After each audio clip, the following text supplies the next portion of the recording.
Wrestling is just the weirdest thing in the world. It's like when I stand here in a vest, you just feel a little bit uncomfortable, and every now and then that's how you may feel at the end of a match. Why? Well, if you watch any other kind of sporting endeavor and you see winners and losers, the focus is always on the victorious ones. But in wrestling, if you're smart enough, you can manipulate that, and everybody is looking at the geek who lost. And that is what I, Simon Miller, would like to talk about today on What Culture Wrestling, because this is indeed 10 wrestlers who stole the limelight in defeat. That's quite a nice catchy title. It's always beautiful, I would say.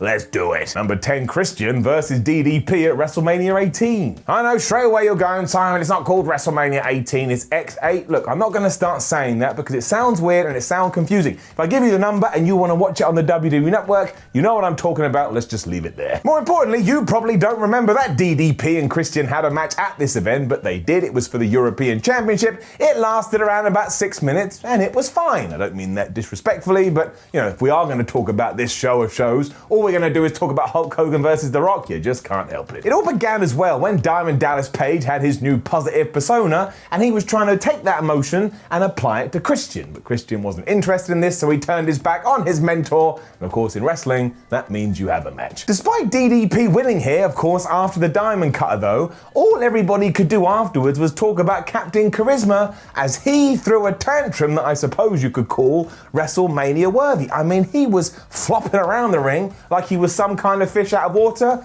and I respect Christian for giving it as much as he did. It almost sums up Page's run in WWE, because no matter what he was doing, he was getting overshadowed every turn, even here, because somebody else was acting like a child. Number 9, Daniel Bryan versus Sheamus at WrestleMania 28. So we do have to call a spade, and we have to be honest, none of this is Daniel Bryan's fault, because really, if you sit down and try and come up with a more selfless wrestler than Daniel Bryan, you won't be able to think of one. He even goes to management backstage and says, Drew Gulak, this guy you're never using, Heath Slater, your guy that's never using, I would like to wrestle with them just because. But when Bryan did indeed lose to Sheamus at WrestleMania 28 in 18 seconds and in the process lost his world championship, there was this idea where you were like, I don't really think this showcases the Irish curse. I think it was done to embarrass Daniel Bryan, to embarrass AJ Lee, who was his manager / girlfriend / something at the time, and just to take the title off him. So it was a humiliation which the fans understood, and of course it was here where the Yes movement was born, because the WWE Universe was so enraged that Daniel Bryan kept getting treated this way, they started to cheer for him no matter where Raw went. As for Sheamus, he was the champion, but was anyone thinking about that after this? No, they were not. Number 8, John Cena versus The Miz at WrestleMania 27. Who has looked more like a geek either winning or retaining the World Championship at WrestleMania more so than The Miz? And it's not Mike Mizanin's fault, but it's quite clear that the main event of WrestleMania 27 was focused on 2 specific people. One of those was John Cena, and the other one was The Rock. Hell, referee Mike Chioda was probably more in people's plans than The Miz, even though The Miz was the damn champion. And sure, he did pin John Cena, but think what came before it. Because WrestleMania hosts the great one, the most electrifying man in sports entertainment, The Rock, had come to the ring, he had given Cena a rock bottom, and that just left the audience going, oh my gosh, we're actually going to do this match, I wonder when it will be. And The Miz was stood there with his championship, and people were kind of looking through him going, oh, I'd like to see The Rock versus John Cena, I can't wait. Such a shame. We all know what happened after this as well, and where The Miz was by WrestleMania 28, and that's all I'll say about that, but there ain't no two bones about it. The losers here, or the loser John Cena, was far higher than the guy who had just retained the belt at WrestleMania, and that never happens because Vince McMahon likes to send the fans home happy. I don't get it. Number 7, Triple H versus Curtis Axel on Raw in 2013. I will never understand why WWE didn't do a better job with Curtis Axel, aka the son of Mr. Perfect. I mean, everybody knew he had potential. Everybody knew he was good, right down to Paul Heyman, who made a big song and dance backstage to be, in cahoots with him. He became a Paul Heyman guy, but even then. To add into this as well, the first match that Curtis Axel had after he had aligned himself with the former ECW head honcho was against Triple H, and my word, can you believe it? Curtis Axel won. And now you should be thinking, well, fans must have gone crazy for that. But they weren't, because we're all focused on Hunter Hearst Helmsley and wondering what the hell was going on. Because basically, I guess if you looked in the record books, which don't exist, it would say Curtis Axel won via exhaustion.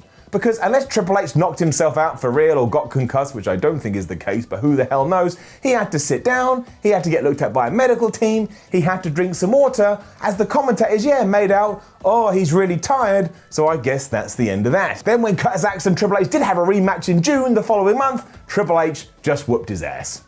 Sometimes I don't understand. Number 6, Becky Lynch versus Carmella versus Charlotte at SummerSlam 2018. Becky Lynch is one of the biggest stars in WWE right now, and we know this because recently she announced that she was pregnant, and it sent the wrestling internet community into a meltdown. I've said it before and I'll say it again. If Dana Brooke had come out and said this, it wouldn't have got the same attention or the same news. Becky Lynch is the man, and Becky Lynch is a star. What we all like to forget about now, though, is that it all started at SummerSlam 2018 when she was indeed taking on Carmella and Charlotte Flair, and actually lost here after Charlotte pinned her. And yes, you'll also recall that Charlotte was added in last minute, which has become her trump card, and everybody went crazy. And that included WWE, who thought it'd be a really good idea to try and turn Lynch heel. She attacked Charlotte after the match and got on the microphone and said, "You fans have never cared about me," which couldn't be further from the case. And of course, we all know what happened next. It just got the audience even more behind Becky, and she went on to WrestleMania 35 to main event the thing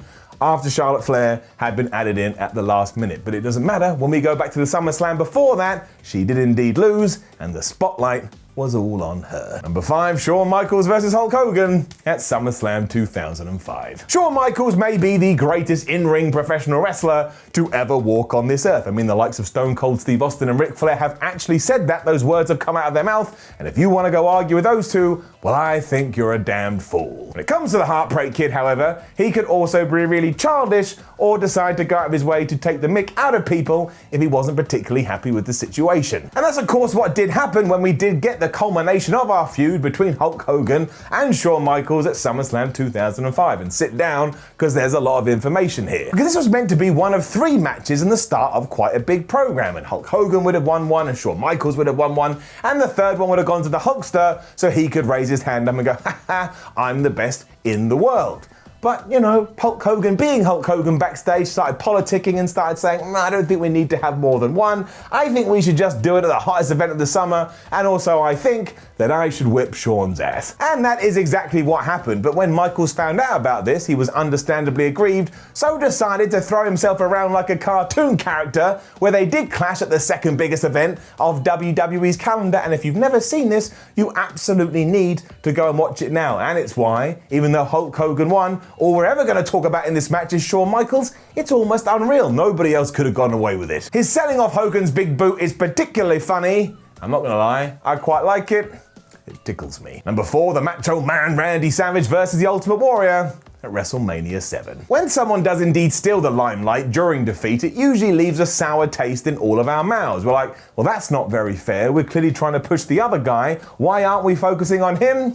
But there's always the exception to the rule. Welcome to WrestleMania 7. Because not only was Randy Savage able to pull an incredible match out of the Ultimate Warrior, and you won't believe your eyes when you'll see it, but him losing meant he had to retire, but then we also got the re-coming together of him and Miss Elizabeth, and I tell you, every time I watch it, I may have something in my eye. It was even better because Sensational Sherry started putting the boots to the Macho Man, and he had dumped Elizabeth for this woman before Elizabeth herself came out. She beat up Sherry, she reunited with Randy Savage, and I tell you, this is some of the most emotional stuff that WWE has ever done, because it's damn real. It is one of the best moments in WrestleMania history, and I won't hear otherwise. Watch. See, even if you're saying it, I can't hear now. Number 3, Vince McMahon after Bobby Lashley took on Umaga at WrestleMania 23. And in saying that, what I mean is you can take the Vince McMahon name and just replace it with any wrestler who has lost a hair versus hair match, because that's the whole point, right? You don't really care about the dudes fighting. You want to see who's going to have their shoulders pinned for the 1, 2, 3, and then witness what they look like bald. So when it was Vince McMahon, especially me as a bald man, I couldn't wait for this, and we actually delivered. It was even stranger because McMahon didn't actually lose. His surrogate Umaga got his ass whipped by Bobby Lashley, and just to enter Dream Surreal Land even more, Donald Trump, the now President of the United States, was helping to shave Vinnie Mac's head. What the hell is wrestling? You have to give credit to McMahon as well, who sold this as if they were trying to chop his head off, and of course it led to a massive story and a massive reveal. And I will say this, I respect anyone who does take it off Vince McMahon looks better than hair. But hey, at least it turned out he wasn't wearing a toupee. Number 2, Hulk Hogan versus the Ultimate Warrior at WrestleMania 6. One of the most famous examples of everything we've been talking about in this list. You can't have this conversation without talking about Hulk Hogan versus Ultimate Warrior at WrestleMania 6, because in Hulk Hogan's own autobiography, he says, yes, I gave the title to the Ultimate Warrior after he had beaten me, so that when I was leaving, every single fan in attendance would be watching me. I stole his limelight. That's not my words, that is the words of one Hulk Hogan. I do have to say though, the match between Warrior and Hogan at this WrestleMania is far better than you may expect, even looking at it through a 2020 lens. And just to double down on everything I told you, Hulk Hogan kicked out at like 3.1 after the Ultimate Warrior had given him the big splash and did this with his face. Just to let you know, no, he didn't get defeated properly, he basically screwed up. It was all about getting his spotlight back because he didn't really want to pass the torch to the Ultimate Warrior. And if you know any of the stories about Hulk Hogan, I will just leave it there. It wasn't really his forte. Number 1, The Undertaker versus Roman Reigns at WrestleMania 33. For years and decades, there was no bigger deal in the wrestling industry than the thought of The Undertaker losing at WrestleMania. And we know this because when it did happen at WrestleMania 30, the people in the crowd sat there with slack jaws and thought it was a mistake. Nobody could believe it, and here we are, 6, 7 years later, and we still debate it. Was it a good idea? Was it a bad idea? Should we have given it to Brock Lesnar? It's flipping real. And as we have now learned thanks to the Last Ride documentary on the WWE Network, which you should be watching if you're not, when it came to WrestleMania 33 and The Undertaker took on Roman Reigns to only experience his second loss at the Showcase of the Immortals, that was meant to be it. He lost, he got defeated, he got hit by a spear, he left his coat in the ring, he left his gloves in the ring, he left his hat in the ring, and when he got halfway up the rampway, he put his arm up, he descended into the shadows, and it was meant to be the end for the greatest character in wrestling history. And then everything just changed, because Mark Calloway, the man behind the mask, decided, look, that's not the way I want to go out. I didn't like that match, and now he came back against John Cena, he's been in Saudi Arabia, we saw him take on Goldberg. There's been loads of this, so when you do kind of take this in kayfabe, you're like, I don't understand why Undertaker makes such a big song and dance of losing, but I tell you what, ain't nobody looking to talk about Roman, they're all talking about the Phenom. Ultimately though, I don't care because I've said it before and I'll say it again, The Undertaker should just do whatever the hell The Undertaker wants to do. He's been doing this 30 years just in the WWE, not counting everything he did in WCW. It doesn't tarnish his legacy, it must be hard to hang him up anyway. You do you, my friend. You will always be a flippin' legend. And that is that. Now make sure to let us know about other wrestlers who managed to steal the limelight when they did lose. Like the video, share the video, subscribe to What Culture Wrestling, then head over to whatculture.com, read yourself some articles, follow What Culture on Twitter, What Culture WWE, and watch more videos here on What Culture Wrestling. My name is Simon from What Culture. It's flipping hot over here and I sweated when I did SmackDown Ups and Downs last week, so I'm not making that mistake again. I know it's weird, I know I see some sleeves, I don't feel comfortable, but nothing can stop me, and I'll see you soon.